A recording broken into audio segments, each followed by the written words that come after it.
বিশ্ব রাজনীতির রণাঙ্গনে এবার মুখোশ খুলে গেল আরও এক চরম গাদ্দারের।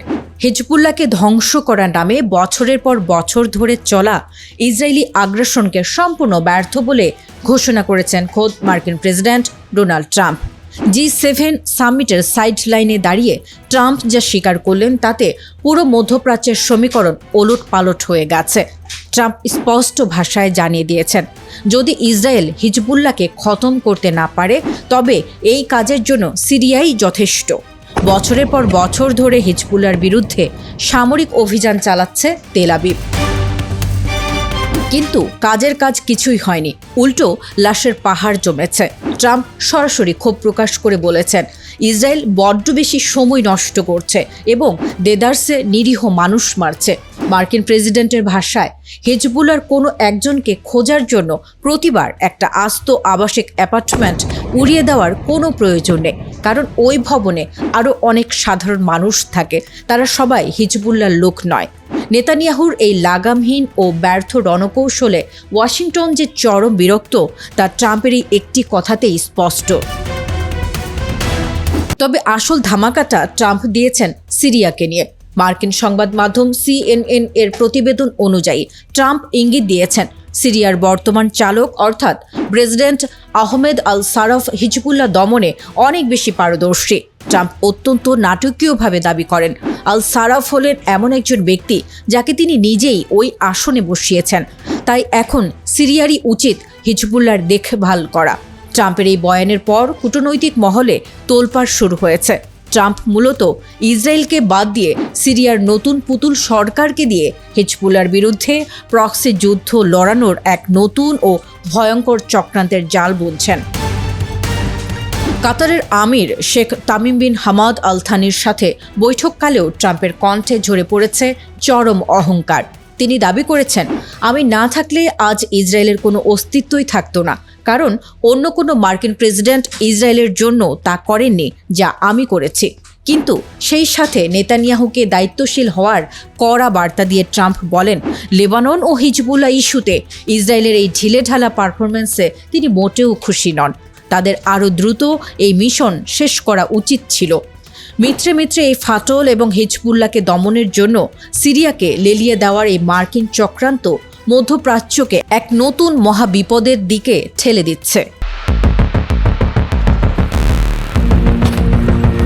সুইজারল্যান্ডে যখন শান্তি চুক্তির খসড়া তৈরি হচ্ছে, ঠিক তখনই বেইজিং থেকে এলো এক ভয়ঙ্কর কাঁপন ধরানো ঘোষণা।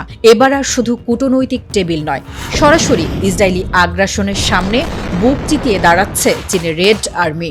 ইরান ও লেবাননে চলমান মানবিক বিপর্যয়ে বেইজিং আর চুপ করে বসে থাকতে পারছে না। তাই বিধ্বস্ত এই দুই দেশকে পুনর্গঠন এবং যুদ্ধের অবসান ঘটাতে সরাসরি সামরিক ও অর্থনৈতিক সহায়তার বিশাল প্যাকেজ ঘোষণা করেছে চীন, যার সোজা অর্থ মধ্যপ্রাচ্যের রণাঙ্গনে এবার সরাসরি প্রবেশ করছে পরাশক্তি চীন।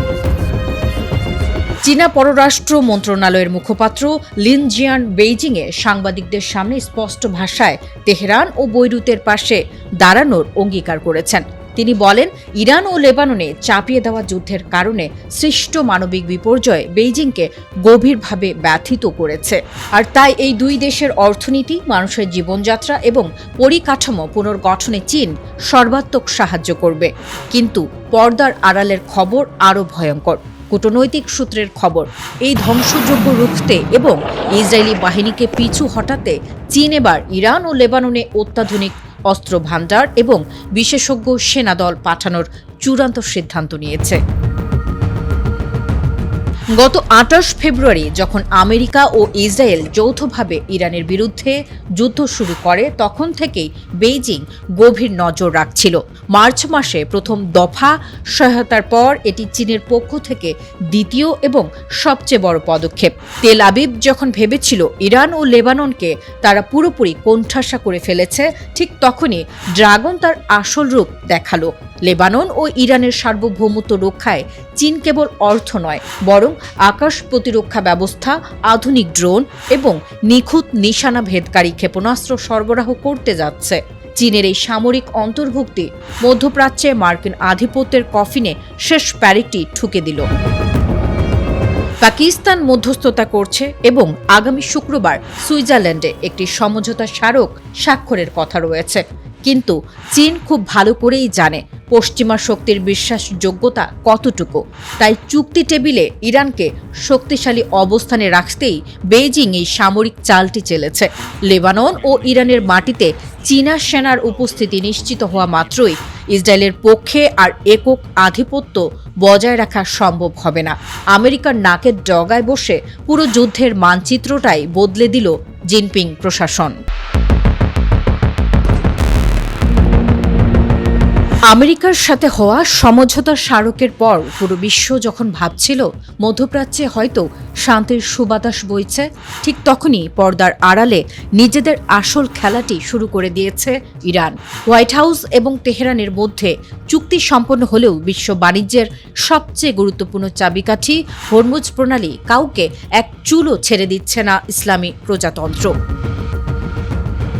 CNN এর এক বিস্ফোরক প্রতিবেদনে মার্কিন সামরিক বিশেষজ্ঞরা মাথায় হাত দিয়ে স্বীকার করেছেন, হরমুজ প্রণালীতে পাতা সামুদ্রিক মাইনগুলো অপসারণ করা প্রযুক্তিগতভাবে এতটাই জটিল যে ইরানের সাহায্য ছাড়া এই জলপথ সচল করা সম্পূর্ণ অসম্ভব। আর ঠিক এই জায়গাতেই ট্রাম্প প্রশাসনকে এক চরম ফাঁদে ফেলেছে তেহরান। কারণ হরমুজের নীল জলরাশির নিচে কোথায় কোথায় এই ভয়ঙ্কর মরণফাঁদ পাতা আছে তার নিখুঁত লোকেশন পৃথিবীর একমাত্র ইরান ছাড়া আর কারও জানা নেই।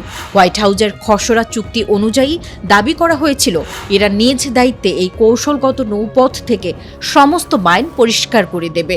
মার্কিন কর্মকর্তারা আশা করেছিলেন আগামী 30 দিনের মধ্যে হরমুজে জাহাজ চলাচল স্বাভাবিক হবে। কিন্তু র্যান্ড কর্পোরেশনের শীর্ষ সামরিক বিশ্লেষক স্কট সেভিটজ পেন্টাগনকে সতর্ক করে বলেছেন, মাইন সাগরে বিছানো যত সহজ তা খুঁজে বের করে নিষ্ক্রিয় করা তার চেয়ে কোটি গুণ বেশি কষ্টসাধ্য এবং তীব্র নিখুঁত নির্ভুলতার খেলা। আর এই বাস্তবতায় ফায়দা নিয়েই হরমুজ প্রণালীতে নিজেদের একচ্ছত্র রাজত্ব কায়েম করেছে IRGC। ইরানের নীতি নির্ধারকেরা এখন বিশ্ব মঞ্চে এক অভূতপূর্ব শর্ত জুড়ে দিয়েছে। হরমুজ প্রণালী দিয়ে চলাচলকারী প্রতিটি দেশের জাহাজ, বিশেষ করে মার্কিন নৌবাহিনীকে এখন থেকে ইরানকে নির্দিষ্ট টোল বা ট্যাক্স দিয়েই চলাচল করতে হবে।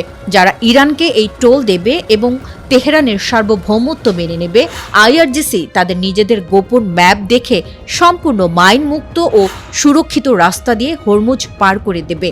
কিন্তু যারা আমেরিকার অহংকার দেখে টোল না দিয়ে জোর করে পার হওয়ার চেষ্টা করবে, তাদের মুখোমুখি হতে হবে সাগরের নিচে ওত পেতে থাকা ইরানের সেই ভয়ঙ্কর ও সংবেদনশীল মাইনের। এই অত্যাধুনিক মাইনের সামান্যতম সংস্পর্শে আসা মাত্রই যে কোনো বিশালাকার বাণিজ্যিক বা পরমাণু যুদ্ধ জাহাজ স্রেফ কয়েক সেকেন্ডের মধ্যে পুড়ে ছাই হয়ে সাগরের বুকে বিলীন হয়ে যাবে। মার্কিন বিশেষজ্ঞরা স্পষ্ট করে দিয়েছেন, বাহ্যিক কোনো আধুনিক প্রযুক্তি বা আন্তর্জাতিক চাপ দিয়ে ইরানের এই মাইন নিষ্ক্রিয় করা সম্ভব নয়। ফলে হরমুজ প্রণালীর নিরাপদ পথের চাবিকাঠি এখন সম্পূর্ণভাবে তেহরানের পকেটে বন্দী। আমেরিকা মধ্যপ্রাচ্যের তেল লুট করার জন্য যে চুক্তিই করুক না কেন, সমুদ্রের রাজত্ব যে শেষ পর্যন্ত ইরানের হাতেই থাকবে, তাই এই সামুদ্রিক মাইনের ম্যাপ দিয়েই প্রমাণ করে দিলেন ইরানি জেনারেলরা।